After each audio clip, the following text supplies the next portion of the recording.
Hello everyone, how are you doing today? Good morning, this is Harry Nakai, your friend and host. Today is Friday and we have Mr. Tushar Bhutani back on our show.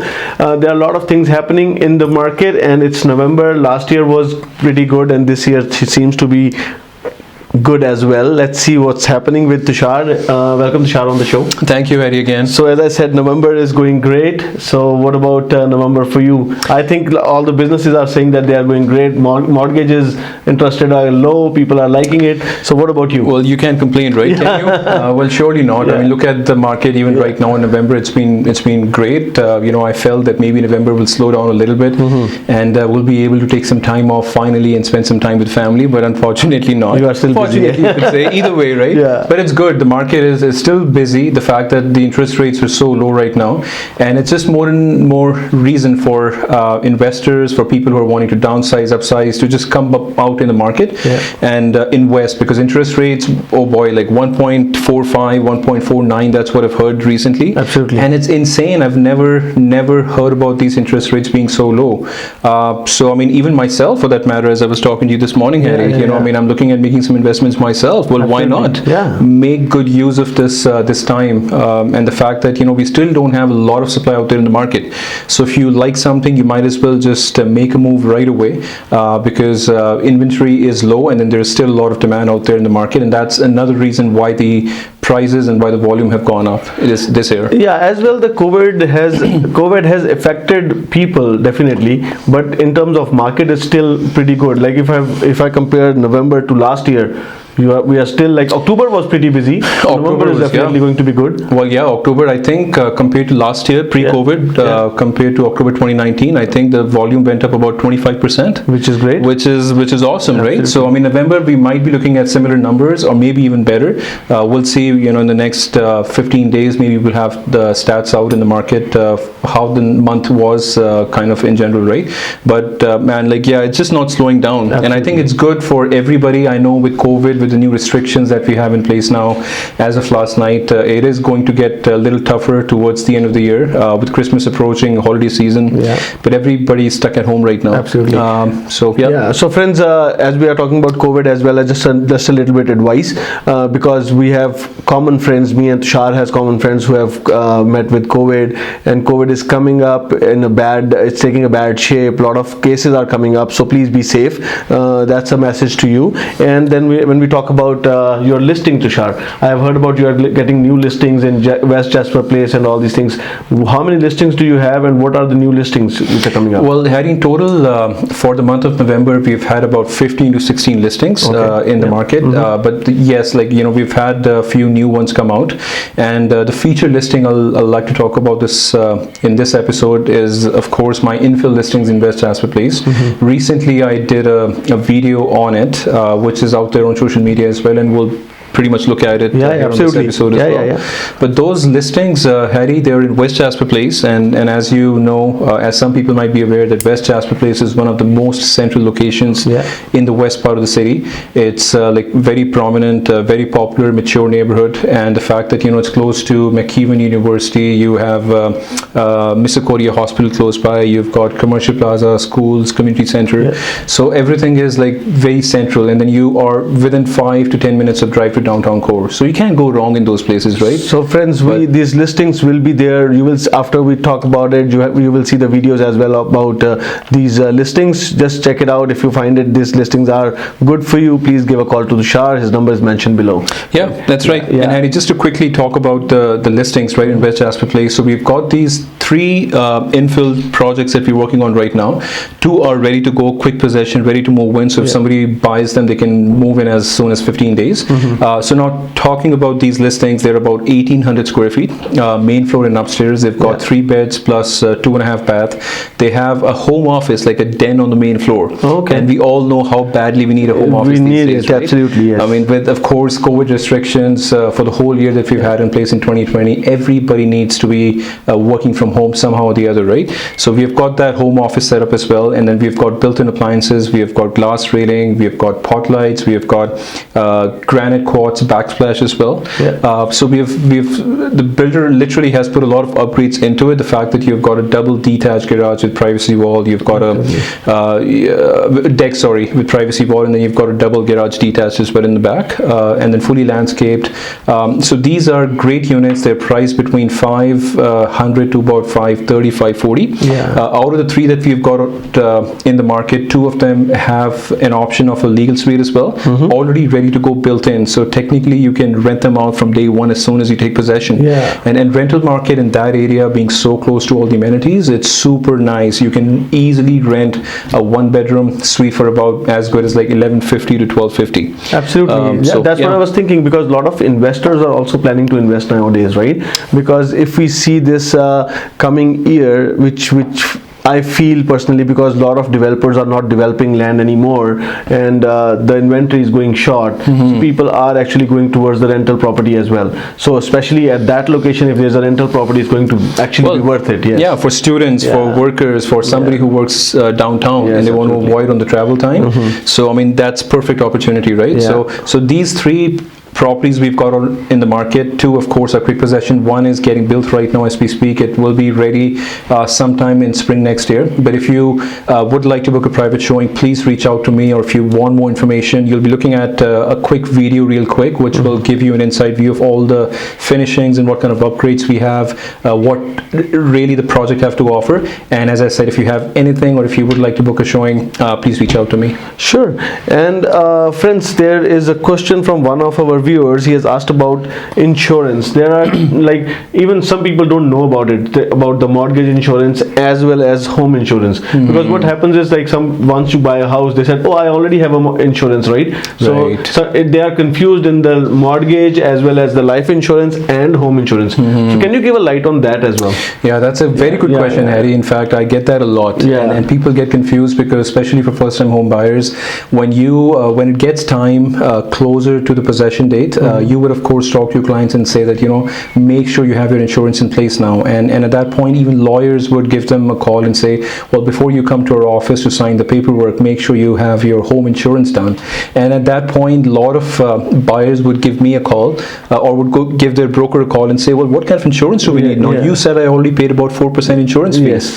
So we need to understand what the difference is between a mortgage insurance and a home insurance. So mortgage insurance is something like, if you're doing 5% down, or 10, or for that matter 15%, you have to get your loan insured by a third party. In this case, it could be CMHC, it could be, we've talked about it in the past as well, Genworth and other companies. So this is insurance that is of course done on your loan by the lender, but you pay for it. The fees could be anywhere between 3% to 4.5%. It all depends how much money you're putting down up front.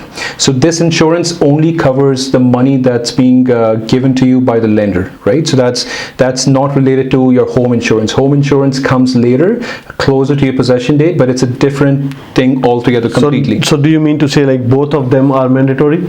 Yes, yeah. I mean, condo insurance with condos, when you buy condos, it's not mandatory. It's up to you, because the condo fees that you pay does include insurance for the common areas, right? Absolutely. But if you're buying a single family home, if you're buying a duplex, a townhouse, or a residential attached home, which doesn't come into the condo category, and they have no condo fees, you have to get home insurance done, because that's not that's not lawyers, that's not seller's requirement. It's basically the lender. The lender wants to make sure that once the money has been given to you to buy a house, they want to make sure the house that they're paying for is of course insured. If something was to happen few months or years down the road, they want to make sure that insurance is taking care covered, of it. Yeah. So basically what we say is, your mortgage insurance is covering your mortgage. Yes. Home insurance is covering your homes and liabilities. Exactly. But there is another thing, which is life insurance. When we talk about life insurance is it's not like you can take home or life. You have to take home separately. If you want to take life, you can take life. That's your Exactly. choice. Life insurance is more for to cover your assets, right? Yes, So like say for example, you've bought one house for yourself or your family,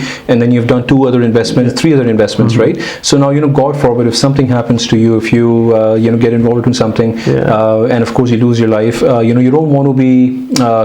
Of course, it's tough because people would feel, I've got these 3-4 investments out there in the market. In my absence, if I'm not around, who will be paying the payments for those, right? Because they still have to be paid out. Absolutely. So at that point, you have to look into what kind of portfolio you have, what kind of investments you've made. Look at the dollar value as to what kind of value you need to insure yourself for.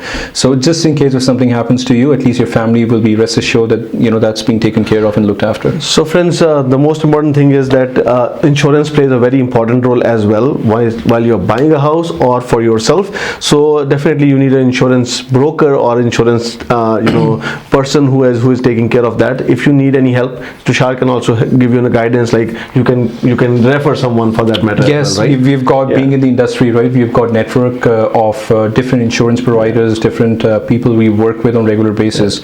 So if you need a reference, we of course give out a few people who we've worked with in the past, and then you can decide as to who you want to work with. But definitely we'll refer you somebody who's experienced, who has done the work with us in the past, and we know they'll do a good job for you. Absolutely. And friends, we'll move forward to another question which is taken by one of our other clients, which is about the appliances credit which builders provide. So when we talk about appliances credit, some builders include appliances in that. Some people give credit, right? So is that credit what the builder give is worth enough that they can buy all the appliances from them, or like the customer have to put the money from their pocket to buy appliances?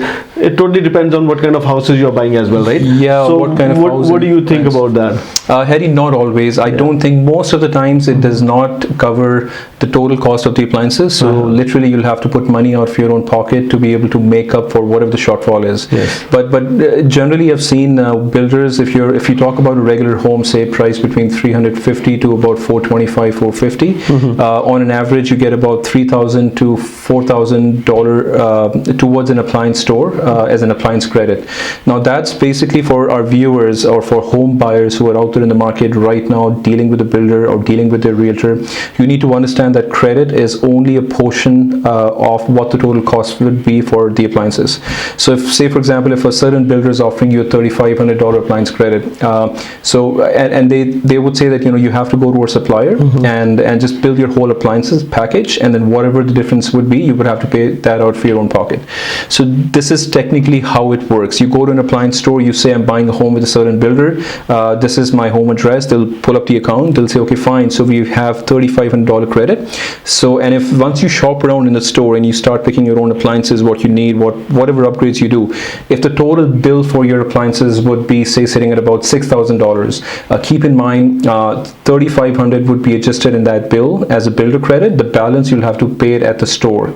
Now this is before delivery, before install. And some builders do negotiate as well, like if you want to take the appliances with the house as well, so that's also can be done with the builder if they want to do it, right? It's always negotiable. That's the standard what builder offers out in the market. But you and your realtor, of course, when we sit down, draft offers in the show home, or when we do it online virtually, we will ask for a higher credit just to make sure that our clients would not be paying money out of their own pocket to get the appliances delivered and installed, right? But it's always negotiable. Absolutely. So you don't have to agree to what the builder has offered you. That's kind of what their standards are. That's how they go about it. But that does not mean you have to go by what they're offering. You just make your own offer, negotiate, go back and forth, and then agree to a certain price point. So there's no value of your liking. So the most important thing is what kind of appliances you are looking for. If you want to buy something like more expensive one, better one, high-end appliances, it's your choice. You can go for that, but the builders most of the time they are like, we wanted to give you this credit and this is what it is, and if you want to buy appliances you can buy in from them. And definitely the standard appliances which we talk about, you can keep in mind roughly they are around 5,000 to 6,000 roughly, right? Roughly for an average size duplex, say for example, or a single family home, 16 to 1,800 square feet, you would say the appliance cost should be anywhere between $6,000 to $7,000. Absolutely. And Harry, just to add to this point, not every builder offers a credit. it. I have worked with some in the past, and there are still some builders, I'm pretty sure you've come across them too. They would say, fine, we're including the appliances, including the washer and the dryer, so you don't have to worry about going to an appliance store and picking your own stuff. Absolutely. So it doesn't happen always. Mostly it would happen when it comes to pre-sale. You know, when you're buying a quick possession home that's already built, you go and see the home from inside. In those cases, mostly the builder will include all the appliances, so you don't have to worry about just going and picking your own stuff. But again, I mean, it depends. There's no set pattern as such. Absolutely. Every builder is different. The way they go about their stuff is different. So friends, there are always a room of negotiation. That's why the realtor is there to help you out. So in case you like, give a call to Tushar, like go ahead with him, see what best he can provide to you, and he can do a good negotiation for you with the builder as well. So definitely there's a number mentioned below, just give a call to him. So Tushar, there is also another thing which is called design center allowance. What is that? Yeah, so that's some builders offer that, some don't. Some right? don't. Yeah, some would actually build that price. So DQ, just to begin with, just so people can relate to that term, design center allowance is some kind of a what do you call a package. Say it's $10,000 or $12,000. Builders would basically, so say for example you're going into a builder show home and you're wanting to pick out a lot and then custom build a home. You would say, okay, I want these upgrades. I want to be able to move my walls, make rooms bigger, maybe add more square footage to a home. So all these things will be an upgrade, right? And at that point, it's tough for the builder to give you an idea about the price points right there sitting at the show home. They would say, okay, let me get my drafter to rework on the designs. We'll have to submit that to the company for quotations and stuff. So what they do is, in the meantime, they would basically have a term called DQ allowance, a design center allowance, that basically they would keep a ballpark number. So if your upgrades are, say, worth $14,000, they'll say, okay, fine. So what I'm doing is, your home price is this, the lot price is this. I'm adding a DQ to be able to cover all the upgrades that you've asked for. Now that DQ at a later stage of your negotiations or at your deal could come down to say $9,000. But the only reason they have it as 14, just to make sure that they're covering you for all the upgrades that you've asked for. If you don't use that allowance at all, or if you only use half of it, you will of course get that back into your statement of adjustment later on towards the closing. Absolutely. So, and also the fact builders do it on purpose. They want to make sure your lender is okay with you adding those many upgrades into your home price.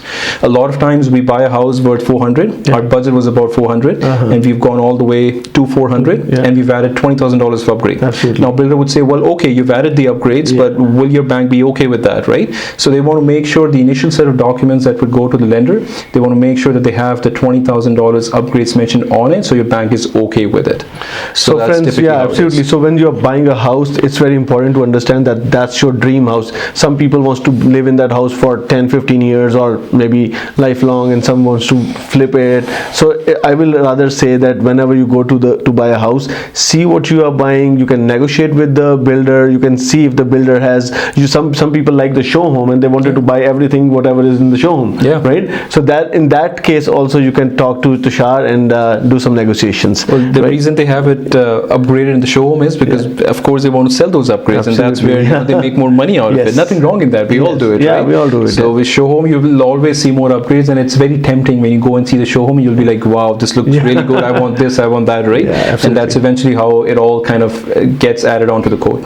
So Tushar, before we wind up everything, I would like you to give a message to our viewers what they can expect from you. Well, message is simple. Well, interest rates are still low. Make good use of it. Go out, invest. If you're looking to put some money towards start to earning some rental income out of some condos or townhomes or single family homes with suites, this is the time. The interest rate is an all-time low. So make good use of it. Call me if you have any questions, or if you want to know about the process of home buying, home selling, anything related with real estate, please give me a call. Also, on the side note, I would like to add that please be careful. We are seeing a lot of cases for COVID. It's been increasing every day. Alberta is the worst province right now in the whole of country. We are seeing crazy number of cases. So please be careful. Avoid social gatherings and just keep yourself and your family safe. Thank you very much for coming to Hunny Walia shows, Tushar, and we'll see you next Friday as well. Okay, perfect. Thank you. Have a great day. Yeah, thank you. See you.